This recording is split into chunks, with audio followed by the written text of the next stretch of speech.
So, now that we've discussed moral hazard and some of the problems, let's discuss how do we limit moral hazard because unlike adverse selection, there are actually pretty good mechanisms that private industry has to limit moral hazard. So let's start with one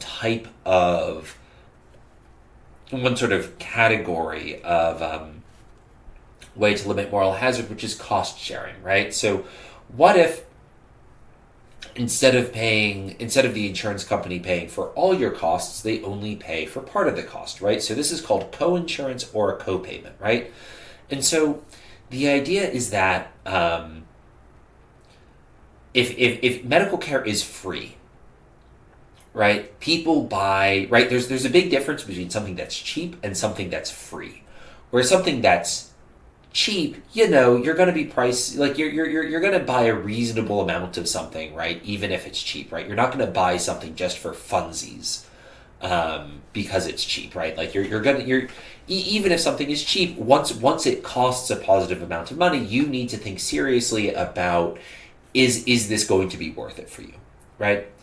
Now, if something is free, you just take as much as it as you want, right? Like, and you just use it as much as you want, right? And you don't think twice about using it more. So the idea behind both coinsurance and copayments to a certain extent is to just make people give people a little bit of skin in the game so that instead of their healthcare being free, it's merely cheap. So coinsurance and copayments, they're similar, but they're different, right? So what is coinsurance? So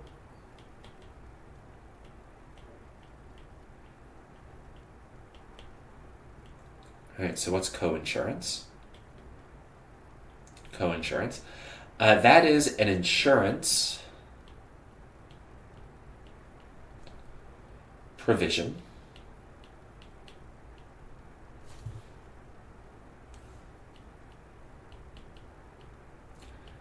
in which enrollees pay a percentage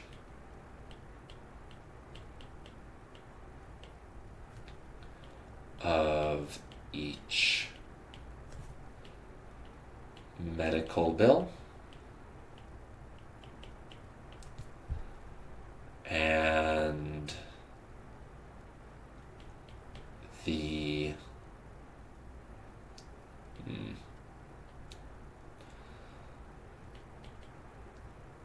insurance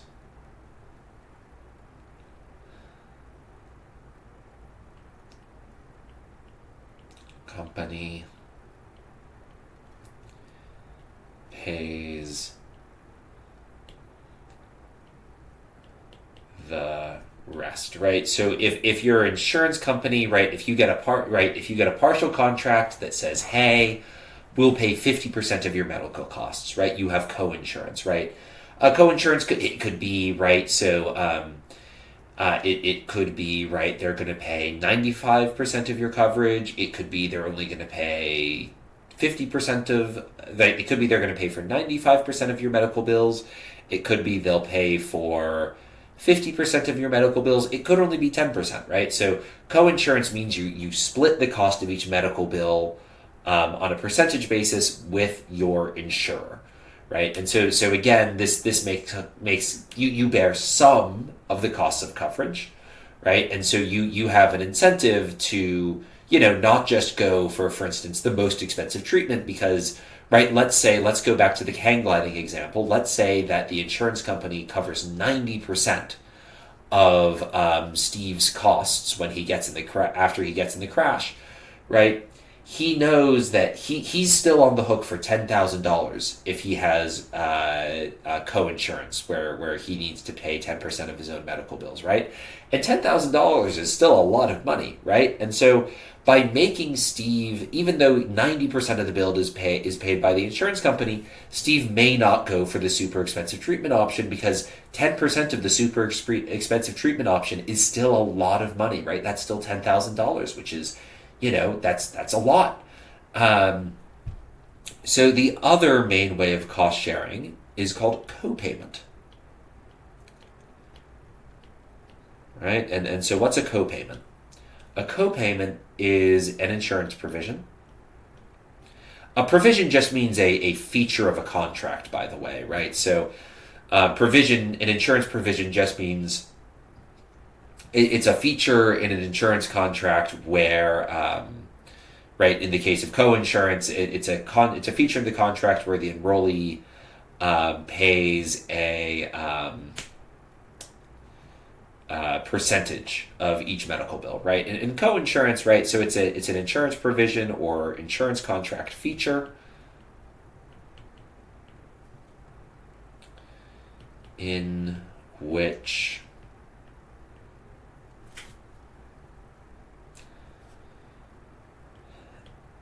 enrollees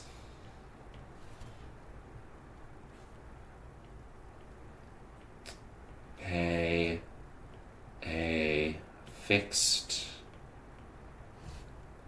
amount called a copay. All right, so copay is a vocab term called a copay for each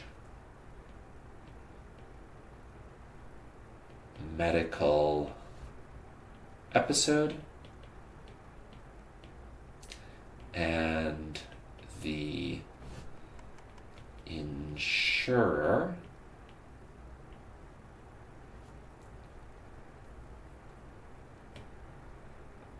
covers all costs above the copay. Now, this is probably one of the most practical lectures you will ever receive in economics, because coinsurance and copayments are you're going to see those in your health insurance options when you graduate, right? You may have them in your health insurance contracts now, right? And so the idea behind coinsurance, right, is you split the medical bill on a percentage basis with your medical provider. The idea behind copayment is for small things, routine things, right? You pay for those, right? You're going to pay a fixed amount, right? So you always have some skin in the game, right? It may be every time you visit the doctor, you pay for the first $100 of medical expenses, and then after that, the insurance company pays for the rest, right? So copayment, right? It's going to prevent you from doing a bunch of sort of needless, tiny routine procedures while you still effectively get full coverage, right? So when is coinsurance better versus when is copayment better, right? Copayment is better at preventing people from doing a bunch of really small, if your concern is, Liam's just going to go get checkups once a month, and we really only need him getting checkups once a year. Well, just give him a copayment, right? So every time he goes to get a checkup, he has to pay $100, and that's going to be enough. Like, the difference between $100 and free is going to be a big enough difference where he's not going to get checkups as frequently, right? But at the same time, you'll notice that a copayment would do nothing in the case of the hang gliding accident, right? Where Steve, right, his body's wrecked, right? He has the option to get this really expensive medical procedure. If his copayment's $100, he's only paying $100 for whether or not he gets the expensive procedure, right? He shows up in the hospital, the whole hospital stay is only going to cost him $100, so he might as well get the super expensive bone growth treatment, right? Now, coinsurance, right, would deal with that, right? Where coinsurance would say, hey, Steve, you're still going to need to pay $10,000 if you start taking bone grow. And that might be enough for Steve to say, actually, I don't need bone grow. I'll just take a normal recovery path. So whether coinsurance, from the insurer's perspective, whether they offer coinsurance or a copayment or both, depends on what they're trying to prevent. So let's graph what the social loss function looks like with coinsurance, with full insurance, copayment, and a coinsurance plan. So, right, and just for the record, coinsurance and copayments are very, very common. So if you don't know what those are, now you know. and that will be useful in life. So this is full insurance. All right, so let's do the full insurance graph first, right? We have money over here. This is price. This is quantity down here. We have our demand curve, right? Demand curve. Now pretend for a moment I'm going to draw the exact same demand curve 3 times in a row. Sadly, my drawing is not good enough to perfectly replicate the demand curve each time, but we'll see how this goes, right? So let me go ahead and label all these, right? So we have price, and actually no, this is full insurance, right? So I'm gonna actually do this a little more, right? So with full insurance, as a reminder, you pay nothing if you get sick, right? So this is full insurance, right? This is very extreme, right? So this is PI, this is price insured, price uninsured will be up here, right? And then we have price quantity, right? So this is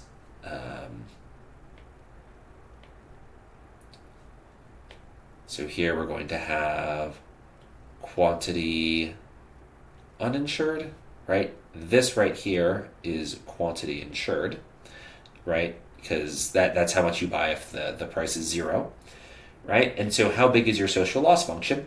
It's huge, right? It's huge, absolutely ginormous, right? So this is social loss. Huge, right? So full insurance, right? Full insurance paired with moral hazard creates the opportunity for a lot of social loss. So let's look at a copayment plan. What does a copayment plan look like? Well, here's copayment. So we have money over here, we have quantity over here, and we have our same demand curve here. So we go and it's a little curvy, a little more curvy than I would like. All right, we have our demand curve there. Pretend it's the same demand curve as I drew in the full insurance drawing. We still have our price when we're not insured, right? So still have PU here, right? So we still have price uninsured, quantity uninsured. But now instead of PI, we have the price with the copayment, right? So the copayment is just going to raise it's effectively going to raise the price you pay for insurance, right? So the copayment plan effectively raises, no, that's not right. Effectively raises the price, right? So this is a copayment plan. Right, so the copayment says, hey, you're still going to pay, right, for your medical care, you're still going to pay $100, right? So this is the price with the copayment, right? And as a result, the social loss shrinks significantly, right? There's still social loss, but it shrinks a lot. So insurance, right? So copayment shrinks the price distortion, right? So this is social loss. Right, so what does copayment do, right? Copay reduce. That's not legible. Hold on. So this is price distortion, right? So copayment reduces price distortion. Right? Right? So what does a coinsurance plan do? Right? So this is coinsurance. Right? So now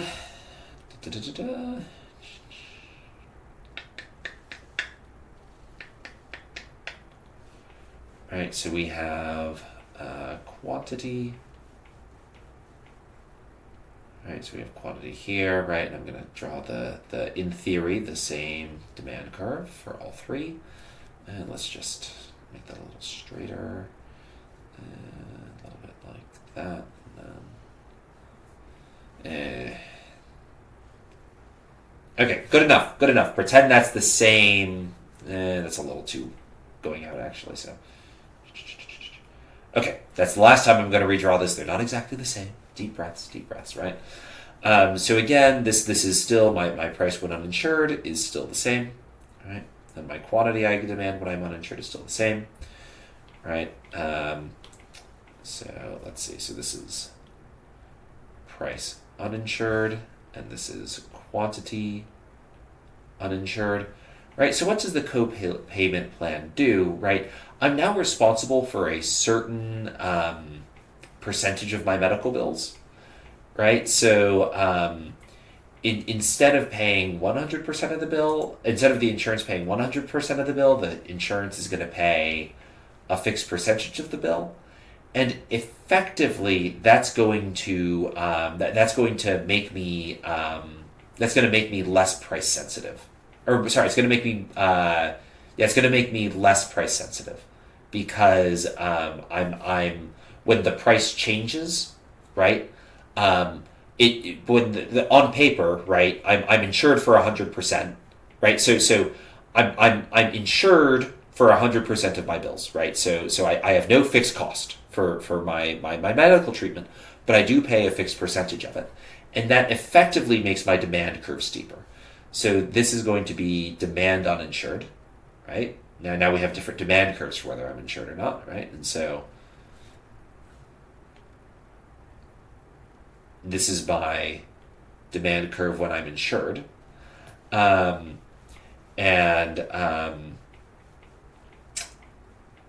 So I'm now going to, right, my price is the same, right? So my price is my price, right? I'm paying a hold on, let me extend this price when uninsured. So I'm paying, right? I'm paying the uninsured price, but I'm only paying a percentage of the uninsured price, right? So that's effectively the same as making my demand curve steeper, less price sensitive, right? So because I'm no longer bearing the full cost of the treatment, right? So I'm going to become less price sensitive. So effectively, what coinsurance does is instead of, right, what a copay does is it lowers my costs. Full insurance eliminates my costs. Copay lowers my costs but doesn't eliminate them. Coinsurance effectively makes me less price sensitive because I'm only paying a percentage of the bill.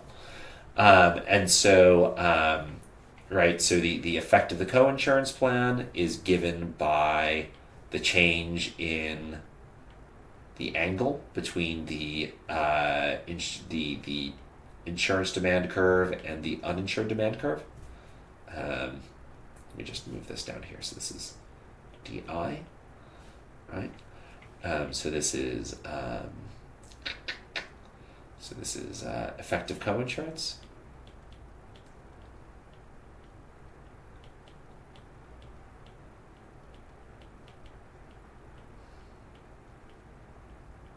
Right?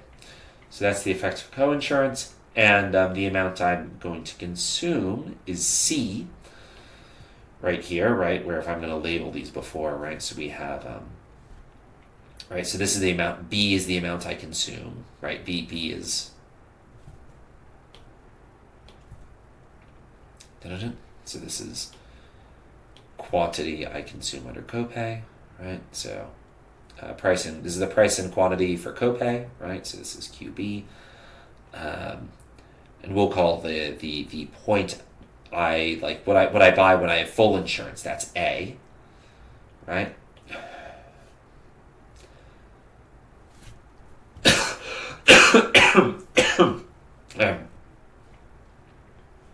Excuse me. And so now, right, under the coinsurance plan, the quantity I'm going to consume is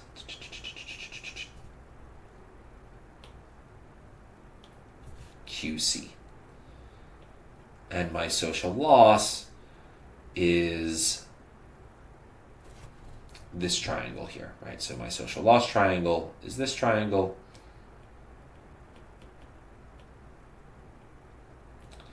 Right, so the way to think about coinsurance is, again, I'm only paying a percentage of the full price.